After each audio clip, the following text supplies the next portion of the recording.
આજના આધુનિક અને ડિજિટલ યુગમાં જ્યાં મિત્રતા ઘણીવાર સ્વાર્થ પૂરતી મર્યાદિત બની રહે છે, ત્યારે ધાનેરાના છીંડીવાડી ગામના એક જ નામ ધરાવતા બે મિત્રોની 60 વર્ષ જૂની અખંડ દોસ્તી સમાજ માટે એક અદ્ભુત મિસાલ બની ગઈ છે. આજે આખા વિશ્વમાં ફ્રેન્ડશિપ ડે એટલે કે મિત્રતા દિવસની ઉજવણી થઈ રહી છે, જ્યાં મોબાઈલ અને સોશિયલ મીડિયા પર સુંદર ગીતો, ગઝલો અને શુભેચ્છાઓનો વરસાદ થઈ રહ્યો છે. જો કે સાચી મિત્રતા એ છે જેમાં કોઈ સ્વાર્થ કે અપેક્ષા ન હોય, પરંતુ માત્ર નિર્દોષ પ્રેમ અને વિશ્વાસ હોય. આવી જ પવિત્ર મિત્રતાની મિસાલ બનાસકાંઠાના ધાનેરા તાલુકાના છીંડીવાડી ગામમાં જોવા મળે છે.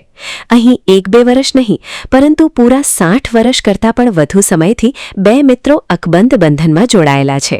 કુદરતનો સંયોગ તો જુઓ કે આ બંને મિત્રોના નામ પણ એક સરખા જ છે, આંબાભાઈ વિહાભાઈ ચૌધરી અને આંબાભાઈ નારણભાઈ ચૌધરી. એક જ ચૌધરી સમાજમાંથી આવતા બંને મિત્રોએ ગામની પ્રાથમિક શાળામાં સાથે જ અભ્યાસની શરૂઆત કરી હતી અને ત્યારબાદ ધોરણ 4ના અભ્યાસ માટે તેઓ સાથે જ બાજુના ખીમત ગામે જતા હતા. અભ્યાસ દરમિયાન જ આંબાભાઈ વિહાભાઈએ વચ્ચેથી શાળા છોડી હીરા ઘસવાના વ્યવસાયમાં ઝંપલાવ્યું હતું. પોતાના જીગરજાન દોસ્તથી દૂર ન રહી શકતા થોડા જ સમયમાં આંબાભાઈ નારણભાઈ પણ મિત્રની સાથે હીરાના વ્યવસાય તરફ વળી ગયા હતા.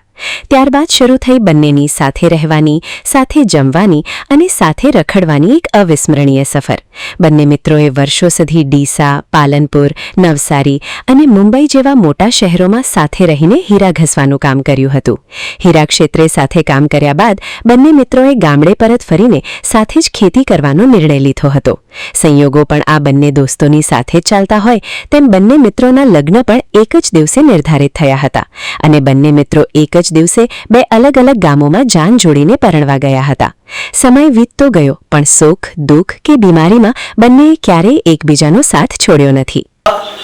બાળપણના મિત્ર છે અને અમે સાથે ભણ્યા, સાથે મોટા થયા અને સાથે ધંધામાં પણ વ્યવસાયમાં પણ ભેગા રહ્યા અને અત્યારે પણ રાજકારણમાં પણ અમે બંને ભેગા જ છીએ અને અત્યારે ગામમાં પણ ગામ આગેવાન તરીકે અમે બંને ભાઈઓ ભેગા મળીને જ બધું જે તે નિર્ણય લઈએ અને એમાં બહુ સારી રીતે અમે વહીવટ કરે છે.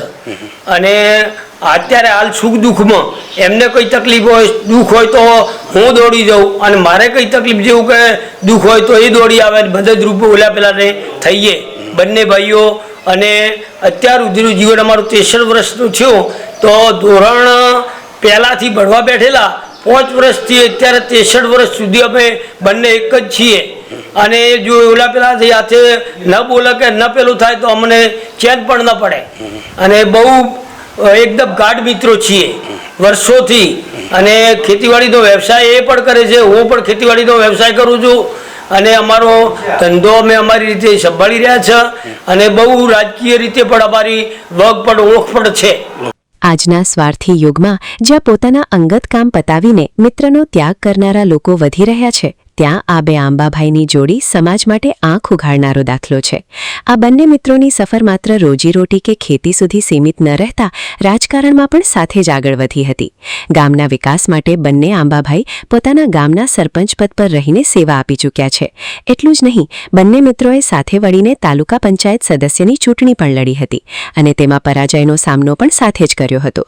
વિજય હોય કે પરાજય, બંનેએ દરેક પરિસ્થિતિને હસીને વધાવી છે. આજે ઉંમરના આ પડાવે પણ જો દિવસમાં એક વખત એકબીજાને ન મળે તો બંનેનું જીવન અધૂરું લાગે છે.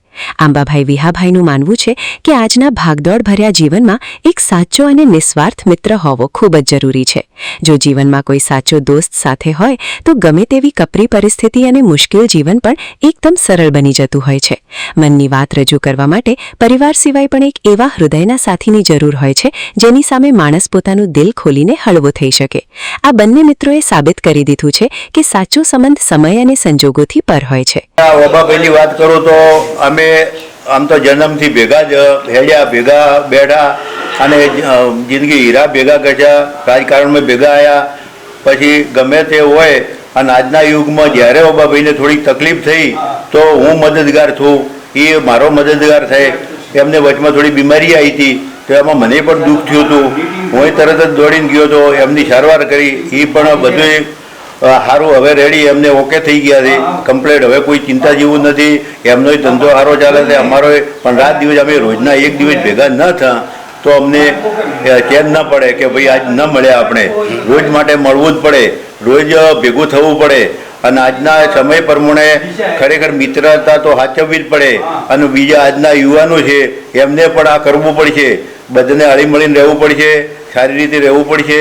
અને કોઈ બી અમે જેવા મિત્ર છે એવા બધા તમે પણ રહો, કે તમે પણ બીજાને કહેતા રહેજો કે ભાઈ કોઈ બધે આ સમય પ્રમાણે હવે રહેવા જેવું છે. સમયના યુગમાં જો ને ચાલે તો ને કોમ આવે, અને આ યુગ પ્રમાણે મળીને હળીમળીને રહો, કોઈ ખોટા વિખવાદમાં મત પડો, બધાએ ગોમમાં મળીને રહો, કોઈના ઉપર ઈર્ષા દેખાય ઓછી કરો અને બધું સારી રીતે રહો. ધાનેરા સહિત સમગ્ર બનાસકાંઠા પંથકમાં આ બંને આંબાભાઈની દોસ્તી આજે પણ અકબંધ છે અને મિત્રતાના સાચા ભાવને જીવંત રાખી રહી છે. આજના પવિત્ર ફ્રેન્ડશિપ ડે પર આ બંને મિત્રોની વાર્તા આપણને એ જ સંદેશ આપે છે કે આર્થિક લાભ કે સ્વાર્થથી દૂર રહીને સાચા હૃદયથી મિત્રતા નિભાવવી જોઈએ, કારણ કે સાચો મિત્ર જ હૃદયનો ભાર હળવો કરીને જીવનને ખુશહાલ બનાવે છે. બીકે ન્યૂઝ ચેનલ તરફથી તમામ દર્શકોને મિત્રતા દિવસની ખૂબ ખૂબ શુભેચ્છાઓ. Ramesh Prajapati, BK news channel, Dhanera.